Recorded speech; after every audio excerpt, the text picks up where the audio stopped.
Alors, quelle va être la durée de cette première phase de la méditation? Bien, il faut bien lui donner une durée, enfin disons lui donner une limite, puisqu'on a dit qu'il y avait des étapes, donc il faut délimiter les frontières entre ces différentes étapes. Et la durée, on pourrait fixer comme durée à cette première étape 21 inspirations et expirations. Donc, comptant ces 21 inspirations et expirations, on peut, disons, donner une telle durée à la première phase.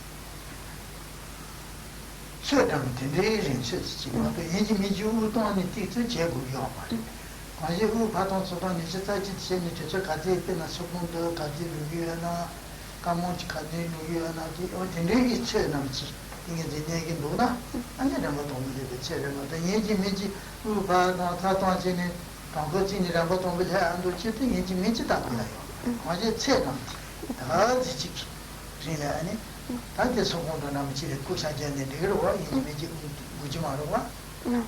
Alors c'est une durée indicative, c'est pas du tout obligatoire de faire absolument pendant cette durée et de, par exemple, se forcer à tenir jusque-là ou regarder constamment si à combien de respirations on en est. C'est une durée indicative à peu près, ça devrait durer pendant ce laps de temps. Et il faut le prendre comme quelque chose d'indicatif et pas d'obligatoire.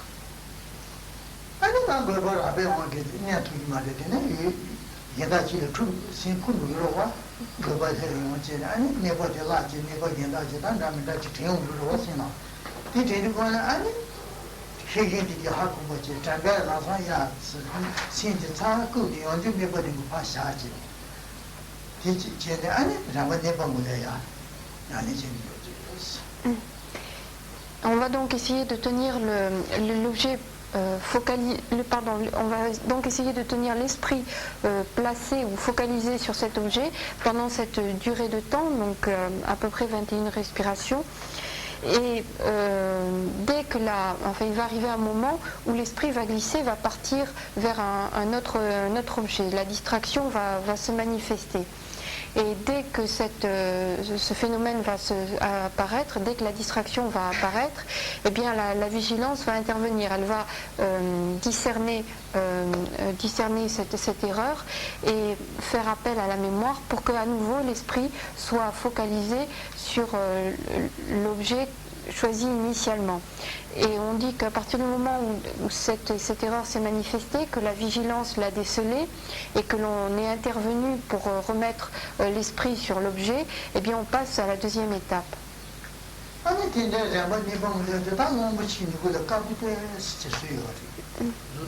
Non. Non.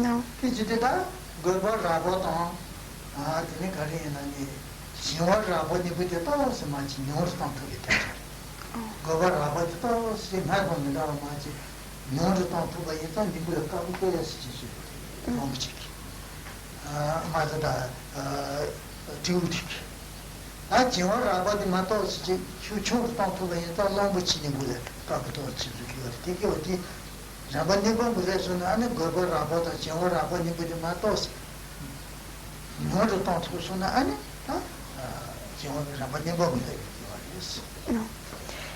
Et donc on arrive à la deuxième étape, donc au deuxième éléphant avec le petit singe qui est devant lui. Donc, et là on voit que le singe et l'éléphant ont tous les deux le haut de la tête qui est blanc. Il y a une partie de la tête qui est blanc. Et cela signifie que lorsqu'on arrive à cette deuxième étape, eh bien il y a la torpeur grossière et la distraction grossière ont un petit peu diminué. Alors la torpeur grossière ayant un peu diminué, l'éléphant a un petit peu de blanc sur la tête, et la distraction grossière ayant un petit peu diminué d'intensité, eh bien l'éléphant a un petit peu le singe a un petit peu la tête blanche.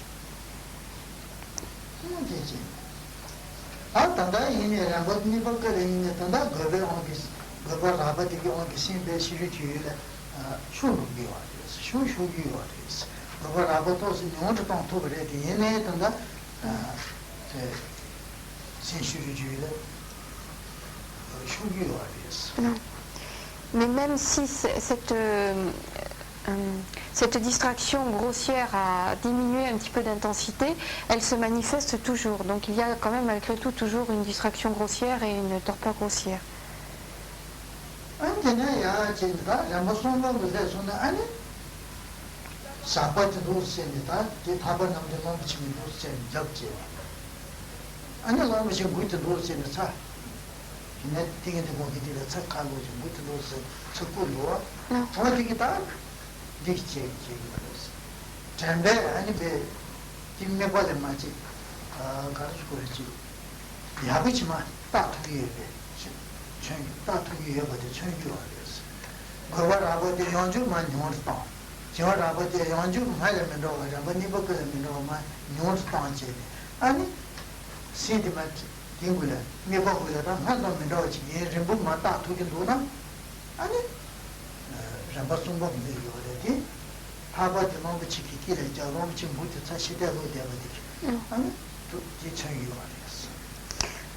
Et lorsqu'il va y avoir à nouveau une manifestation d'un défaut, on passe à la troisième étape. Et cette fois-ci, c'est la mémoire qui intervient de façon plus intensive. Et cela est symbolisé par le fait que le religieux a crocheté avec sa corde l'éléphant. Et l'ayant crocheté, l'éléphant a tourné la tête, et de même le singe. Ils se tournent tous les deux vers le religieux. Et cela symbolise le fait que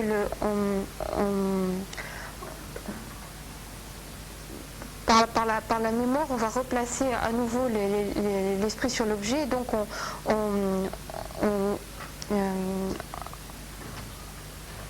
il y a une diminution de la torpeur grossière, une diminution de la distraction grossière. À nouveau une diminution de cette torpeur grossière et de cette distraction grossière.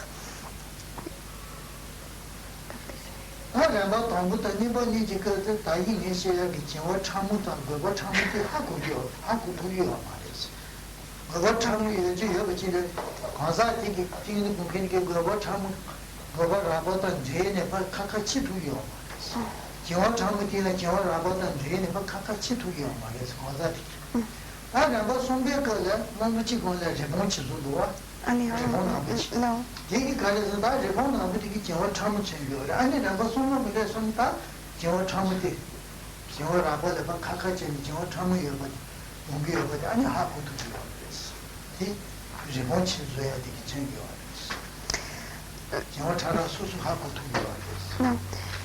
Et lors des deux premières phases, le pratiquant est incapable de discerner la torpeur grossière de la torpeur subtile. Et en fait, il n'est sensible qu'à la torpeur grossière, il n'arrive pas à distinguer la forme subtile de la forme grossière. Quand on arrive au troisième degré, eh bien, il est capable de commencer de voir la différence entre une torpeur grossière et une torpeur beaucoup plus subtile. Et cette torpeur subtile, elle est symbolisée par le petit lapin qui est sur le dos de l'éléphant, et qui symbolise donc cette torpeur subtile dont le pratiquant commence à être conscient, qu'il est capable de discerner.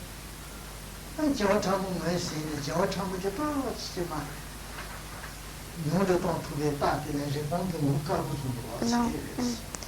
Et étant capable de discerner, de distinguer cette torpeur subtile, eh bien, il va commencer à y remédier. Et c'est pourquoi la tête du lapin est blanche, puisque l'ayant discerné, il commence à y remédier. Et donc cette torpeur subtile va commencer à diminuer.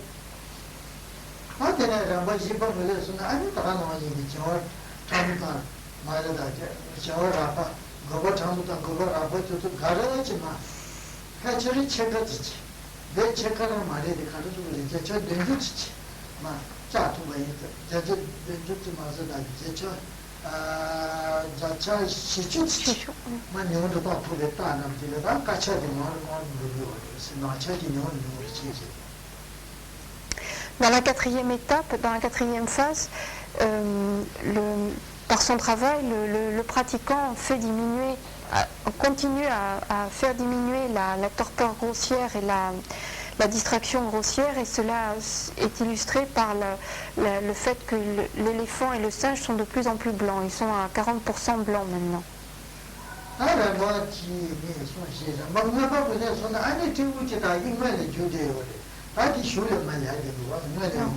Non.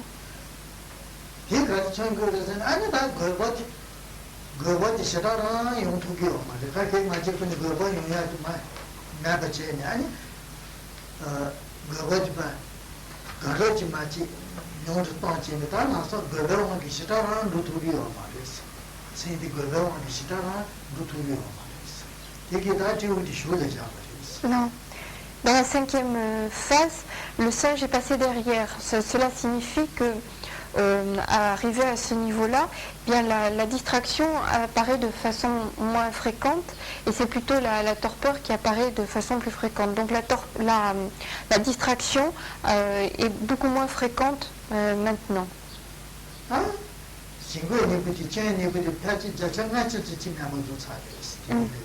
Et à cette phase-là, bien l'éléphant et le singe sont à moitié blancs maintenant. Ils sont déjà à moitié éliminés. Ces deux obstacles ont diminué de moitié.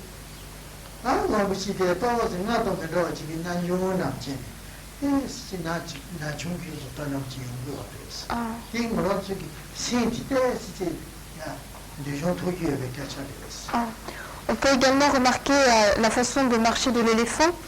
Il y a une façon de marcher qui est beaucoup plus paisible maintenant. Il a l'air de marcher au pas tranquillement, et cela illustre le fait que l'esprit commence à être discipliné.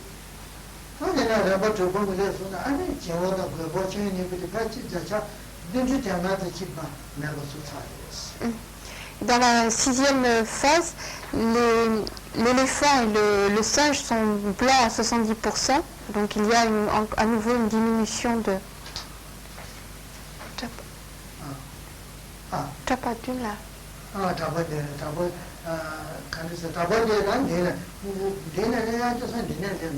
Tout à l'heure. Non.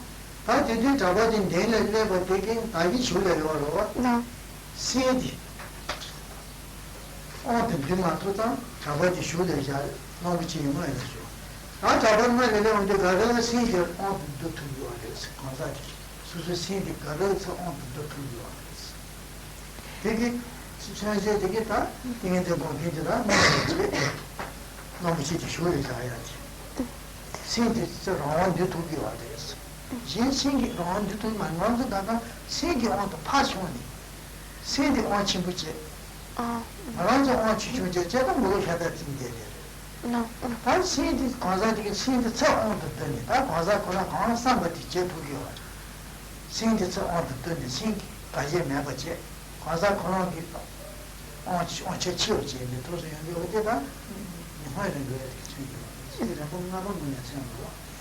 Et à partir de la 5e...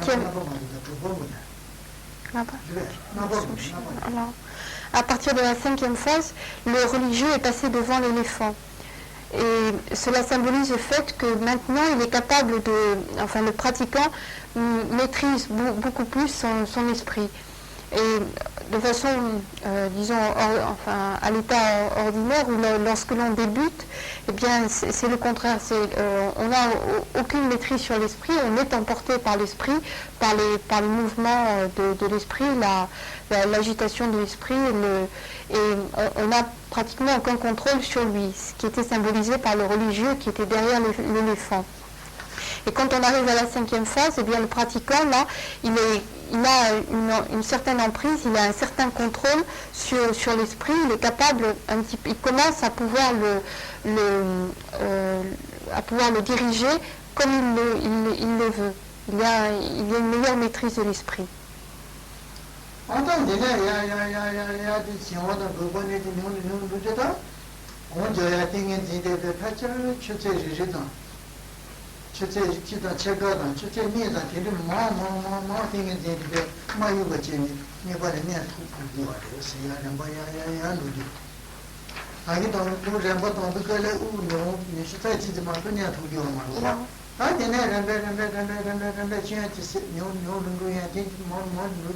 아니 내보고도 예림부 바지 이 주제 제가 얘네 주제 리리 얘네 주제 지단 제가 얘네 주제 미리 다 어디는 먼저 그 많이 버지니 이거 와도 마서 버지니 봐 내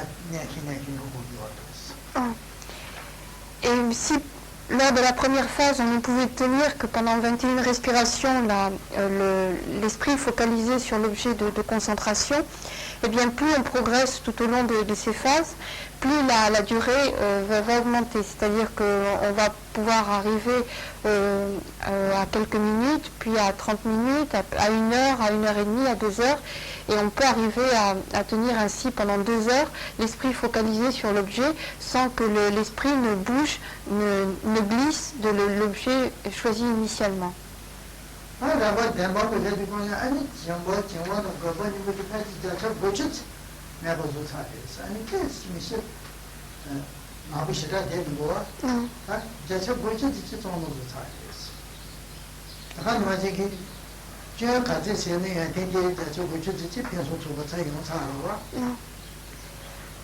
Et quand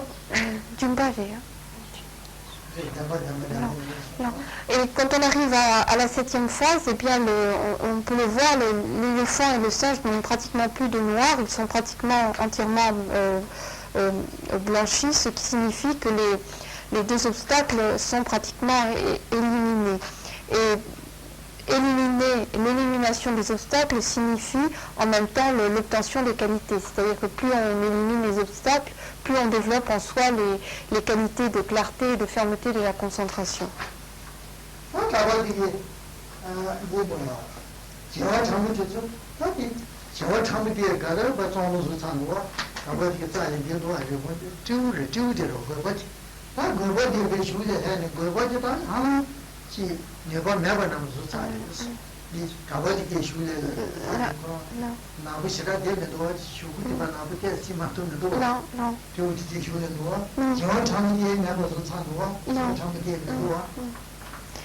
Et on peut voir même à la 7e phase le fait que le singe est même derrière le religieux, c'est-à-dire que la distraction a pratiquement totalement disparu, elle est en train de disparaître, même la distraction sous sa forme subtile. Le singe est blanc et puis il est derrière le moine, c'est-à-dire qu'il n'a plus de...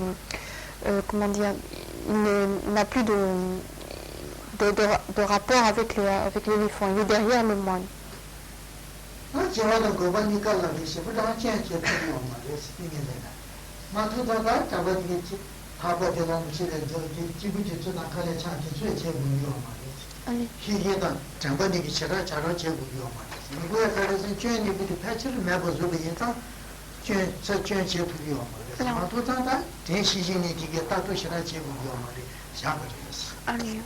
Et à la 7e phase, le religieux ne tient plus à la main l'aiguillon et la corde, parce que dans la mesure où les 2 obstacles de la torpeur et de la distraction sont pratiquement éliminés, eh bien il n'a plus besoin de faire appel à la vigilance et à la mémoire.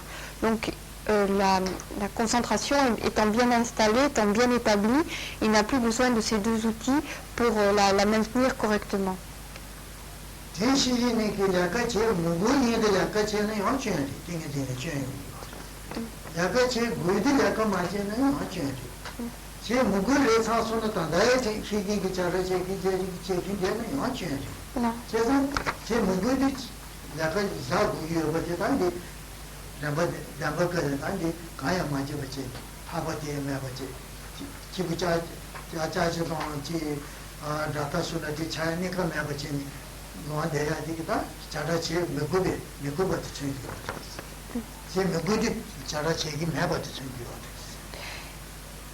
Lorsque les obstacles ne se sont pas manifestés, les obstacles de la torpeur et de la distraction ne se sont pas manifestés, faire usage malgré tout de la mémoire et de la vigilance causerait du tort à la concentration, c'est-à-dire qu'un usage excessif de la mémoire et de la vigilance, alors qu'il n'y en a pas besoin, causerait du tort à la concentration.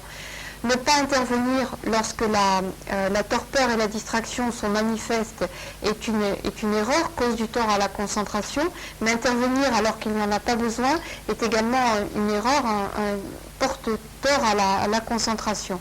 C'est pourquoi là puisqu'il n'y en a plus besoin, puisqu'il n'y a plus besoin d'intervenir, les obstacles ne se manifestant pas, il n'est pas nécessaire d'intervenir et donc il n'y a pas besoin de faire appel à la mémoire et à la vigilance.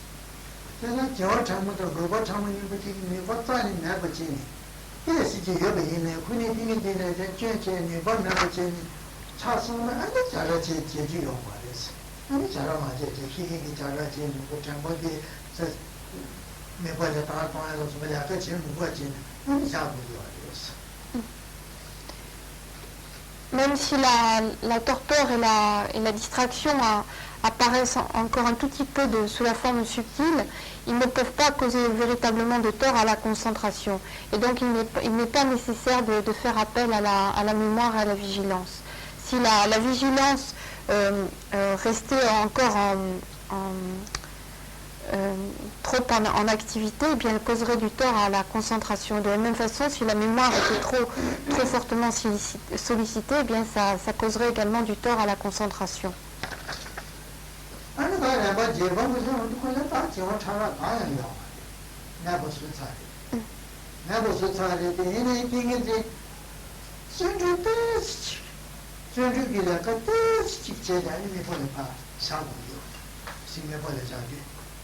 Non.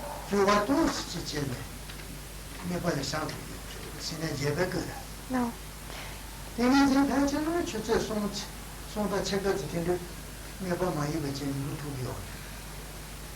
Quand on arrive à la 8e phase, il n'y a plus de distraction, il n'y a plus de torpeur, même, donc il y a déjà plus de distraction, mais là il n'y a plus de torpeur même subtile. Et la seule chose, c'est qu'il y a encore un petit effort à faire par le pratiquant pour, un petit peu... Ah.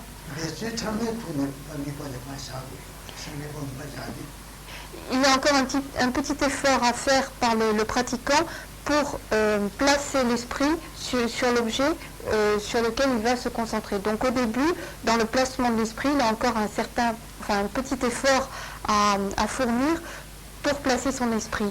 Mais ensuite, une fois que l'esprit est placé sur l'objet, eh bien, il peut tenir ainsi pendant 3 heures, 3 heures et demie. Donc il peut tenir ensuite sans l'apparition d'aucun obstacle, sans l'apparition même de la torpeur subtile.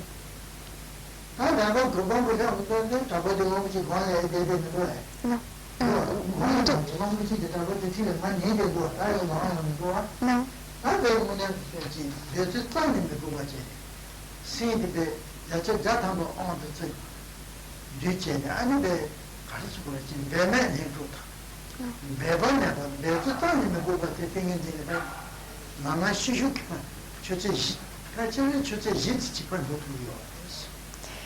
À la 9e phase,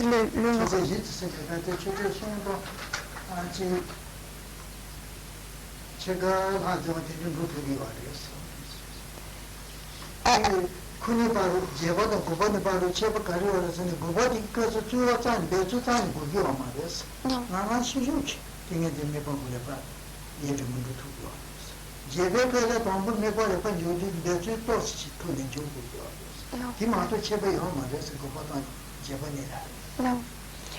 À la 9e phase, le religieux est assis à côté de l'éléphant qui est couché. Et cela illustre le fait qu'arrivé à ce niveau-là, eh bien, même pour placer l'esprit sur l'objet, le religieux n'a plus besoin de faire d'efforts. Les choses se passent très aisément, avec une grande aisance. Le pratiquant maîtrise bien son esprit, il est capable de se focaliser tout de suite sur un objet sans aucun effort. Au niveau de la durée, c'est à peu près la même chose que pour la 8e phase, c'est-à-dire qu'il peut tenir ainsi pendant plus de 3 heures et demie, enfin pendant 3 heures, 3 heures et demie. La différence essentielle entre la 8e et la 9e phase, c'est que lors de la 8e phase, il y a un effort, malgré tout un petit effort qui est fourni par le pratiquant pour placer l'esprit sur l'objet, pour se focaliser sur l'objet.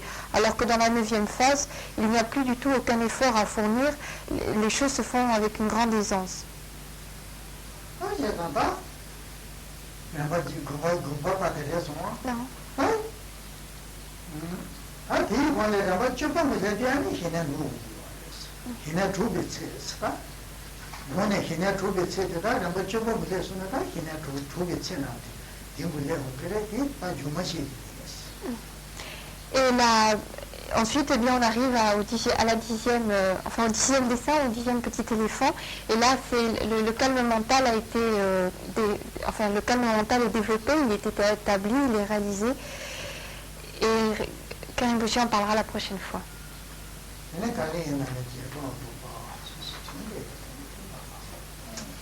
À l'étape qui précédait la réalisation du calme mental. Donc, Karim Boucher avait exposé les différentes étapes, les différents paliers de concentration qui menaient en but final à la réalisation du calme mental. Donc, on était arrivé juste au moment où on va réaliser le calme mental.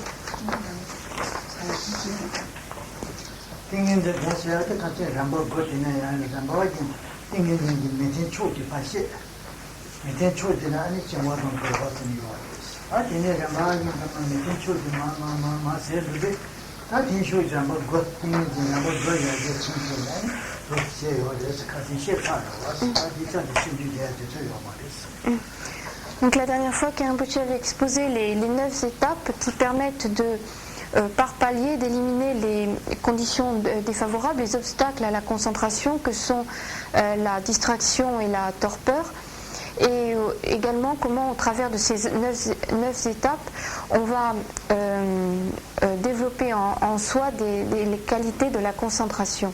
Donc Karim Boucher n'a pas le temps aujourd'hui de revenir en détail sur ces 9 étapes. 카세디 고디분이 뭔지 지면시에 뒤처럼서 바다 줄이지 이 카세디 야구 내에는 미리에서 이 야구 내에는 잡아 자신의 비 말이었어 저는 이거 말이야 네 같이 잡아 먹으시네 그냥 이런 말이야 네버째는 카세디 제주 참바 제주 참바 야구지를 열었어 제가 제부를 매바지 디디 시간 매바지. Donc la dernière fois, l'exposé de ces 9 étapes avait été faite de façon assez, disons, ni trop concise, ni trop développée. C'est-à-dire que c'est un exposé qui est facile à comprendre, à écouter, à retenir. Et donc, si on a retenu cet exposé, eh bien normalement, on doit pouvoir comprendre l'ensemble de l'exposé sur la concentration. Si on n'a pas bien écouté ou si on ne l'a pas retenu, Karim Boucher n'y peut rien, c'est à chacun de faire en sorte de faire l'effort nécessaire. Mais s'il a été bien écouté et bien assimilé, eh bien le fait qu'il ne soit ni trop concis ni trop développé fait que par l'écoute de cet enseignement, on doit pouvoir avoir une bonne compréhension de ces étapes de la concentration.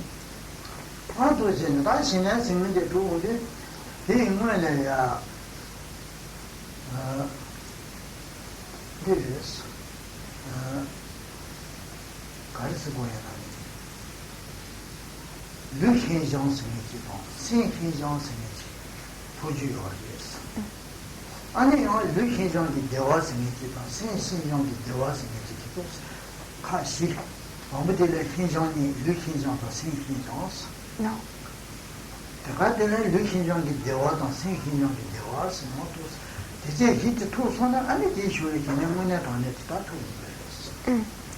Alors, avant de la parfaite réalisation du calme mental, du samatha, il y a des réalisations qui précèdent, cette réalisation du calme mental. Et ce sont la maniabilité physique, la maniabilité mentale et le bonheur engendré par la maniabilité physique et le bonheur engendré par la maniabilité mentale. Ou la félicité plutôt que bonheur.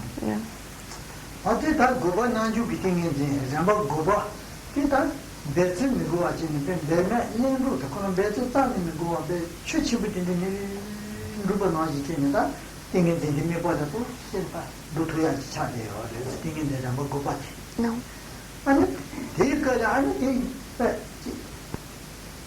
kenchi maiba ni maiba yana yonda tipa tingin de gongi yana ana yonda chizi ana dice ire skari yana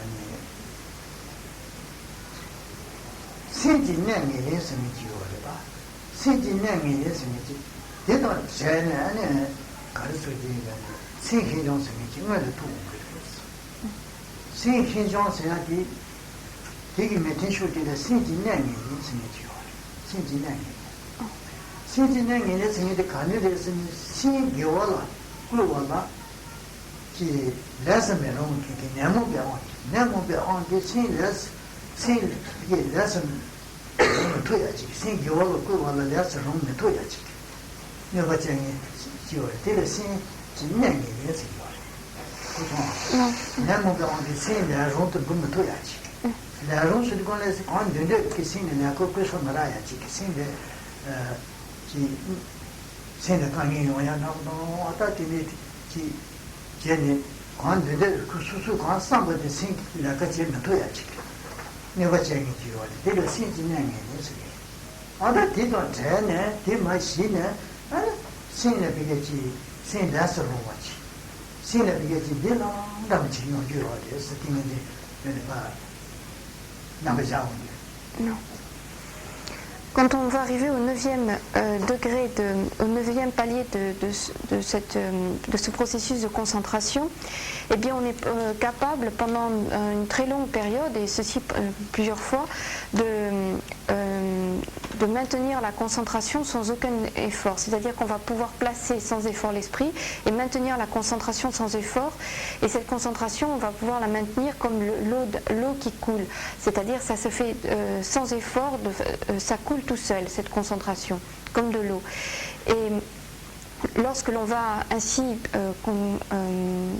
arriver à ce niveau-là et que l'on pratiquera de la sorte plusieurs fois, eh bien il va arriver un moment où on va ressentir une plus grande aisance de l'esprit, une plus grande maniabilité. Alors cela signifie que l'on a éliminé un facteur mental perturbateur qui, on pourrait peut-être traduire par facteur mental perturbateur d'obstruction, qui est un facteur mental qui empêche l'esprit d'être, qui nous empêche d'utiliser l'esprit à notre goût, c'est-à-dire de maîtriser totalement l'esprit, et qui empêche de diriger l'esprit notamment vers des activités vertueuses.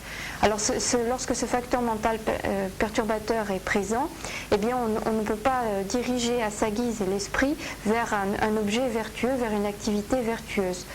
Et lorsque l'on arrive ainsi à éliminer ce facteur mental perturbateur, eh bien on dit que l'on a de développer en soi son contraire, et ce contraire c'est la maniabilité. Et donc on gagne une aisance au niveau de l'esprit, une maniabilité. L'esprit est maniable, on peut le diriger à sa guise vers un objet, vers une activité vertueuse, vers un objet vertueux.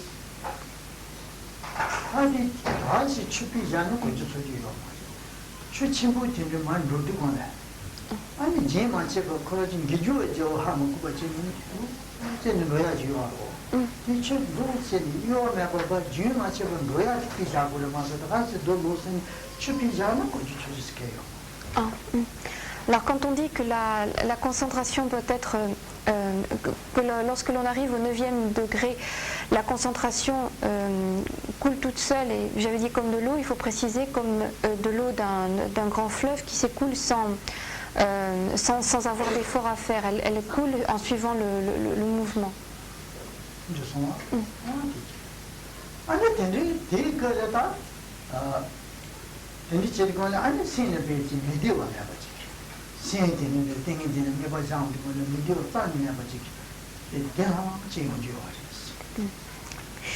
Et lorsque l'on arrive à ce stade, c'est-à-dire lorsque l'esprit est totalement maniable, eh bien il y a une félicité de l'esprit, c'est-à-dire que, l'esprit ne connaît aucune contrariété, aucun aspect désagréable.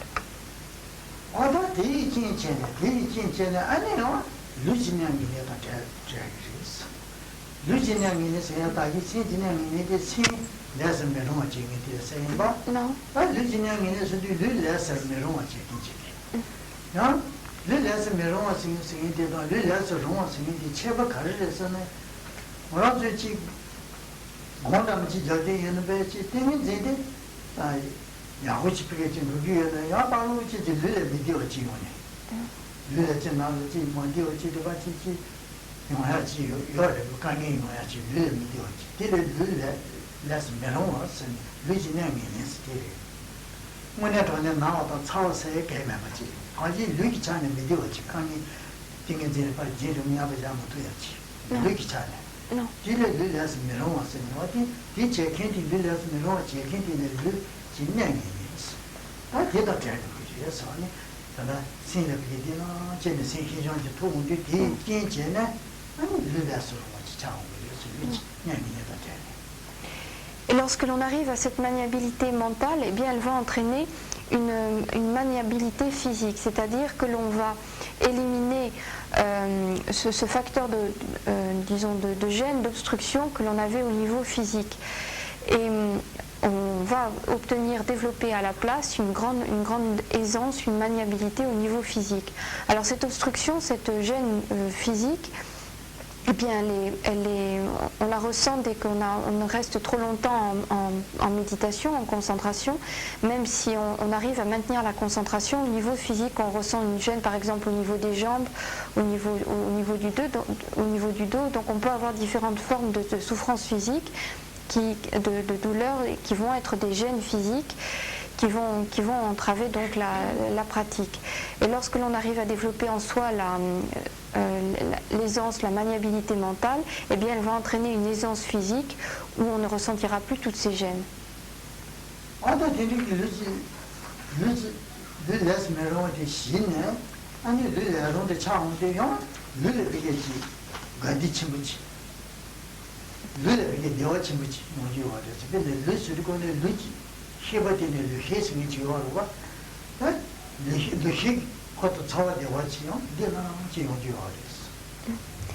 Et à la suite du développement de cette maniabilité physique, eh bien, on va ressentir une félicité au niveau physique.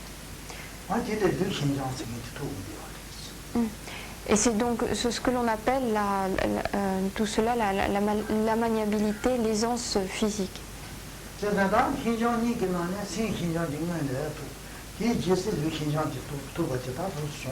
Non. Donc on obtient tout d'abord une maniabilité, une aisance mentale qui est suivie ensuite d'une maniabilité ou d'une aisance physique.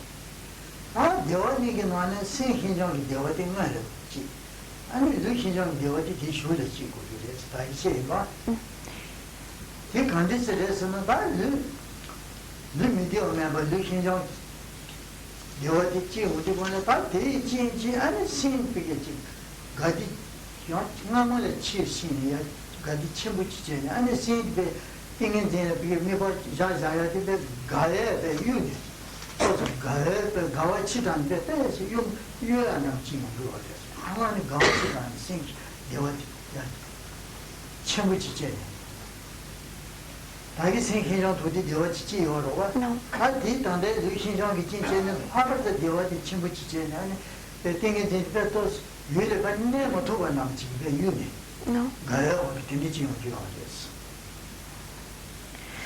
Alors, en ce qui concerne la félicité qui est obtenue, eh bien, il y a tout d'abord la félicité mentale qui est obtenue à la suite de l'obtention de la maniabilité mentale, et puis il y a la félicité physique obtenue à la suite de la maniabilité physique.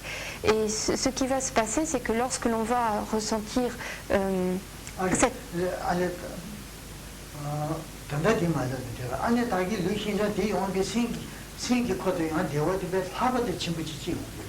Non.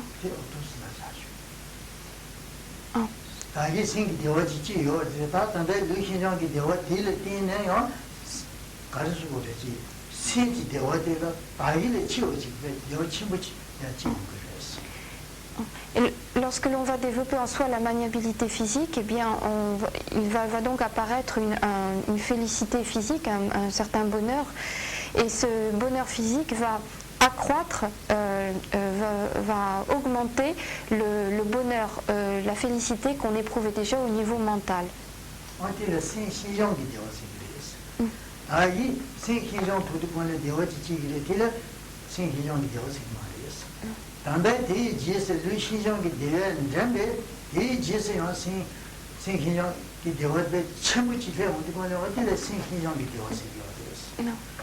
Et en fait, lorsque l'on parle de la félicité mentale, eh bien c'est de cette deuxième forme de félicité c'est cette deuxième forme de félicité que l'on désigne. Lorsque l'on va développer en soi la maniabilité mentale, on va en ressentir un certain bien-être. Et puis cela va entraîner une maniabilité physique qui va développer une félicité physique. Et cette félicité physique va accroître le bien-être mental que l'on avait obtenu auparavant, et ce bien-être va devenir véritablement une félicité mentale. Donc quand on parle de félicité mentale, eh bien c'est de cette deuxième phase. C'est cette deuxième phase que l'on désigne.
Comment ça?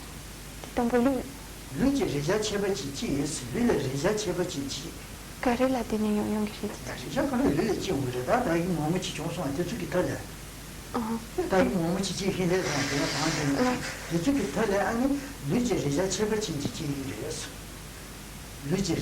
non. Rija singeni lushi ki nyongwa, lushi ki nyongwa ta rija nyongpen ki lushi ko chawa dewa chi, dagi le pa zi chi dewa cheba chi chi chi desu. Desu Sengi dewa kimi. Lushi ko chawa dewa se de sengi dewa se de kakari lushi ko chawa dewa. Dikaju yongi redi. Dikaju chungi redi. Cheba chi chi de, rija nyongpen dewa dewa dewa. Lushi rija cheba chi chi desu. Kaju. 단단히 이슈래. 단단히 한번 지시해 차인 봐. No. 한번 가르쳐 주면. think 생지 코드 아니 되어 맞아요. 생행정기. 생행정기 되어 제버지 지기래서 제일 뭐. No. 디지 전에 디 슈를 아니 리제리 자 제버지 지 아니 되는 그게 루시코지 서되어 제버지 지데는 루시 가르쳐 루시정기 되어 제버지 쓰기래서. 아니 시야에 지지는 맞히도는 아니 가지고 보야면 또 와. Non. Alors,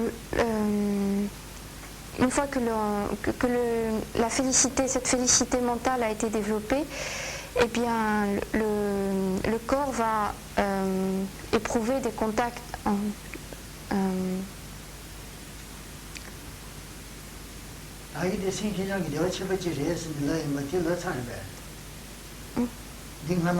non. 제가 디터에 디진지다 다리제 저도 좀 어떤 루시정기 여체버지 지기래서 도스나자시라 이슈들아 루시정기 여체버지 지기래서. Une fois que l'on a développé en soi cette félicité mentale, va apparaître à nouveau un autre type de maniabilité physique qui est le fait que la conscience corporelle, parmi les consciences, la conscience corporelle va ressentir des contacts particuliers. Au niveau des contacts, elle va avoir des sensations particulières. Et donc, de ce fait, eh bien, il va y avoir à nouveau la félicité corporelle va être à nouveau accrue.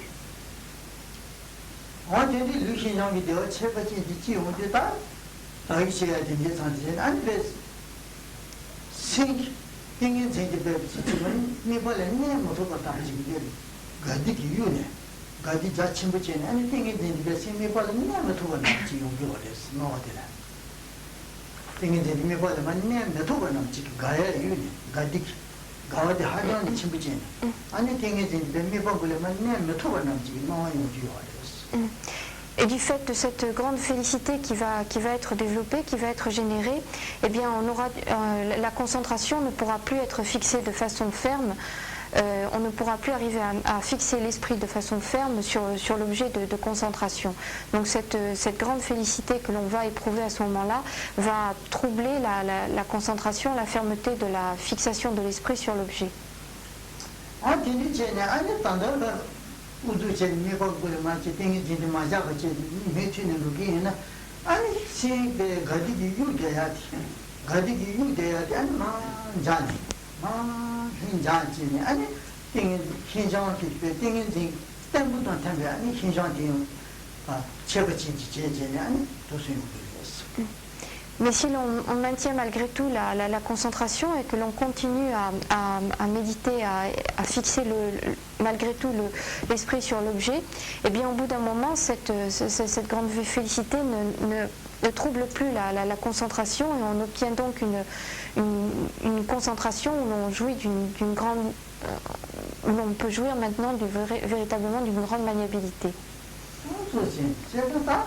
rāmbā shīshīne tōngu shīnyāni ki nōngi sēn kīnyāng ki yīchī tī jūtila tī chīnchīne tī jūtila dū shīnyāng ki yīchī tī jūtila tā shīnyāng ki dewāni ki nōngi dū shīnyāng ki yīchī tī chīnchīne tā tōnda tāma ki sēn kīnyāng ki dewā ki yīchī tā tīndi sēn kīnyāng ki dewā di chī wāni wāna āmi sēn tīngi tīngi bē yūni nī pāla nyā mū tūwa nām gāwa chīmbu chī rē wāndi tāndā wū mē kīni nāmba chā chā tū āni tīndi tīngi tīngi yuwa tī yuwa māñ chāni āni shīnchāng tī tōng tīngi tīngi kūti bē tāmbu chī kī nī pāmbu pā nābu nām chī nā nām chī yā wu chī yuwa yuwa rēs tī yuwa tī tā hīnā mūnā tī tā tī tū tū yuwa rēs hīnā tū bē cī cāng tī tā hīnā rēs. Donc pour reprendre ces quatre éléments qui vont précéder l'obtention de la réalisation du calme mental, il y a tout d'abord l'obtention de la maniabilité mentale qui va entraîner la maniabilité physique. Et la maniabilité physique va entraîner une grande félicité physique. Cette grande félicité physique va entraîner une grande félicité mentale. Et à la suite de quoi, eh bien, cette grande félicité qui a atteint un degré extrêmement grand va troubler au départ la fermeté de la concentration, la fermeté de placement de l'esprit sur l'objet. Mais si l'on continue malgré tout à maintenir l'esprit placé sur l'objet, eh bien en continuant malgré tout à maintenir ainsi l'esprit, eh bien il arrive un moment où l'esprit disons la concentration n'est plus troublée, il n'y a plus d'agitation et il n'y a plus de mouvement, disons, de l'esprit par rapport à l'objet et la concentration se fait en combinant à la fois cette maniabilité il y a à la fois disons concentration et maniabilité qui apparaissent, qui se manifestent en même temps, de façon conjointe. Et lorsque l'on arrive à ce stade où concentration et maniabilité se manifestent en même temps, eh bien on est juste au moment où l'on est, disons, on va réaliser le calme mental.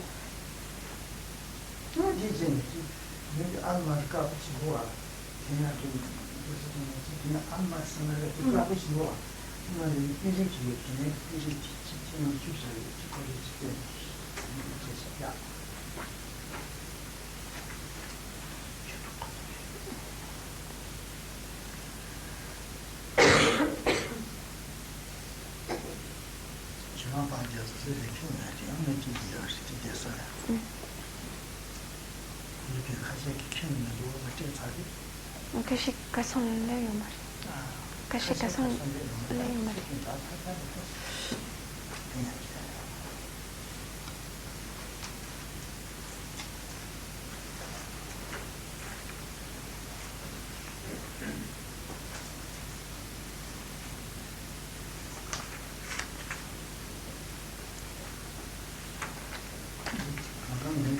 media solo due. Media solo media alman cappuccino. Then down the end, Tandi can to get sent in the di conti non ci vuole di lua. No. A di con la data, che ne tu che santa da scesa di tanti, sembra che mi ciupo di vuole. No. Anche non può bandire, No. a ciupo di non. No. Ma di travolge non cale di de cindoa. Di luchinjo. Tu che c'è, tu che c'è che ora, tanti non cale pitoya. E non cale pitoya. Salen jinen ju toya che lilla saroni, di c'è un gigio, c'è di non cale di c'è che ora. Luchinjo. Non. Alors, donc, si on reprend le petit dessin qui illustrait cette progression vers le calme mental, on arrive donc à la 10e étape, c'est-à-dire l'avant-dernier éléphant, où l'on voit le religieux qui est assis sur l'éléphant. Et donc c'est l'étape de réalisation du calme mental. Et on voit juste au-dessus un religieux qui vole dans l'air, et cela symbolise la maniabilité physique qui est obtenue. Donc on peut faire ce que l'on veut de son corps.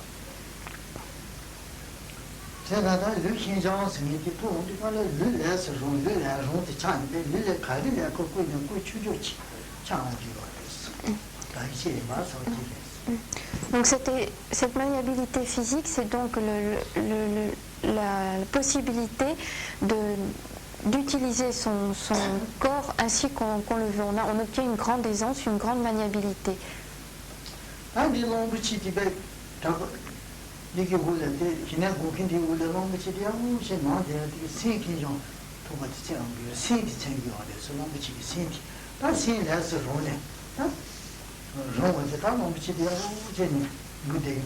Non.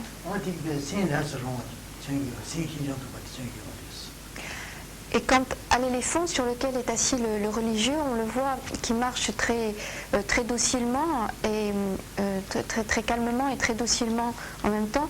Et cela symbolise la maniabilité mentale, puisque l'éléphant symbolisait l'esprit, donc il est maintenant très docile, très maniable.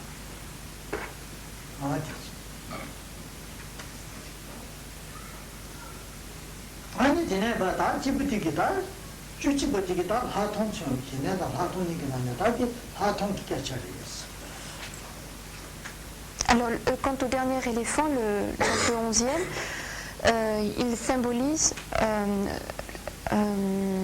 l'obtention de la vue profonde. Je sais pas si...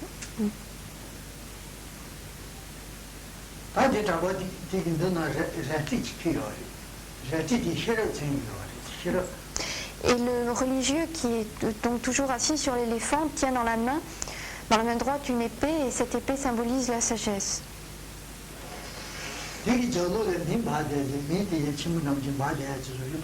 Non.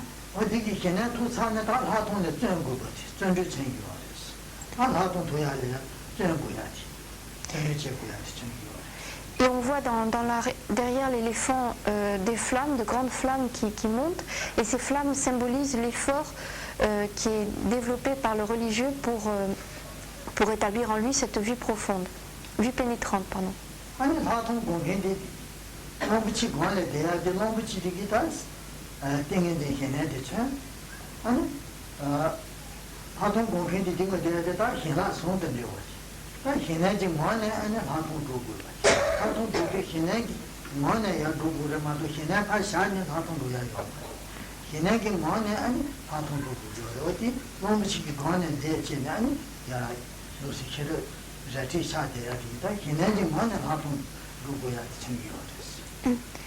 Et le religieux, dans cette dernière phase, le religieux est assis sur l'éléphant pour symboliser le fait que cette vue pénétrante doit être développée de façon est liée avec le développement du calme mental, est liée avec le développement de samatha. Et c'est une fois que l'on a développé le calme mental que l'on peut développer cette vue pénétrante. Sans avoir développé le calme mental au préalable, il n'est pas possible de développer en soi la vue pénétrante. 다 사통 그거에 대해 유머요 뭐요가. Non, 다 사통 그것도 많이 유머신지 제로와. non, 다시네 그거에 다 동처럼 저 가리는 저 지쇼지 뭐 저 되는 지였어. 다 맨시에 다 사는데 야사에서 다 저도 또 보여나. 저 가르치 주는 게네 그거에 저 지쇼스. non. Donc la vue pénétrante sera exposée par Rinpoché la fois suivante, prochaine fois. Et maintenant, il reste un peu du temps pour des questions sur le calme mental. Donc si vous avez des doutes, des points qui ne sont pas clairs, des questions à poser, c'est le moment de les poser.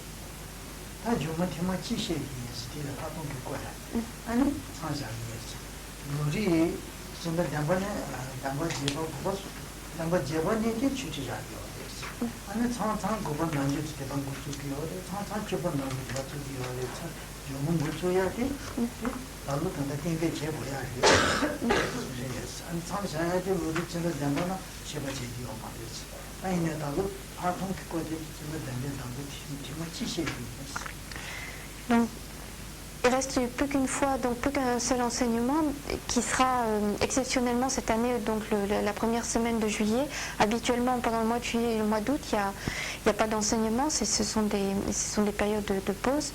Mais là, exceptionnellement, donc le premier mardi du mois de juillet, il y aura un enseignement qui permettra de conclure ce cycle d'enseignement. Donc ce sera consacré à la vue pénétrante. Et habituellement, chaque année, les enseignements reprennent soit en septembre, soit en octobre, mais c'est pas encore tout à fait, c'est pas encore fixé, je crois. Alors,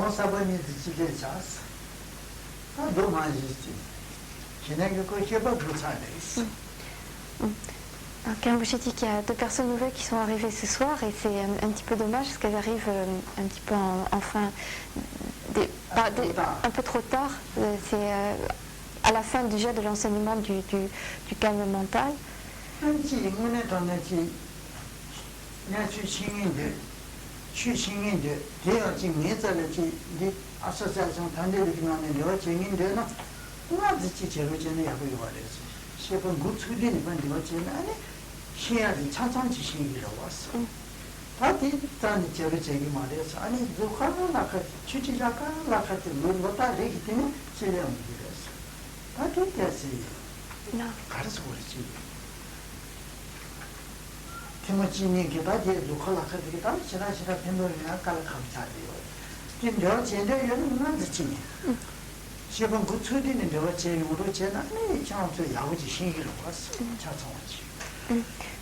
J'ai dit que si une personne a envie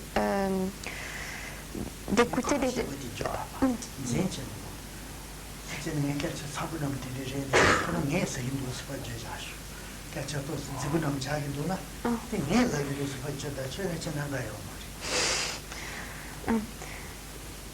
Donc si on veut écouter des enseignements et puis donc participer un petit peu à l'association, il est toujours préférable de venir dès le début des enseignements parce que pour qu'en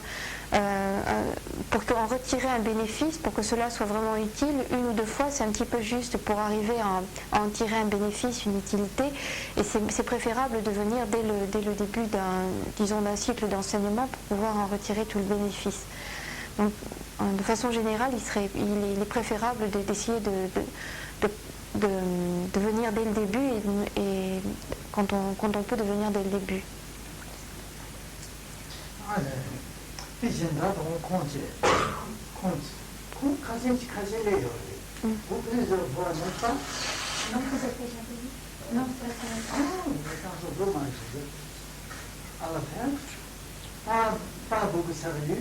Pas vraiment sérieux, seulement un petit entendu. Comme ça. J'ai enseigné plusieurs fois pour calmer là. Si vous venez au début, maintenant qu'on peut comprendre déjà. Dommage, comme ça. Hein? Ah oui, c'est comme ça, si vous parlez. Tu peux expliquer, oui. Ah, si vous pouvez écouter cassette, demandez si vous voulez, voilà comme ça, J'ai venu enseigner comme ça. Alors maintenant, question. Si vous réfléchissez, bien réfléchissez, possible question, mais rien réfléchir, question. J'ai une question. J'ai une question sur le petit lapin. Le petit lapin qui représentait la torpeur subtile. Or, sur le dessin à la cinquième ou sixième étape, il disparaît. Attends, 1, 2, 3, 4, 5, 6. À la sixième étape, il a disparu. Donc la torpeur subtile a disparu, alors que le singe est encore derrière. Lui qui était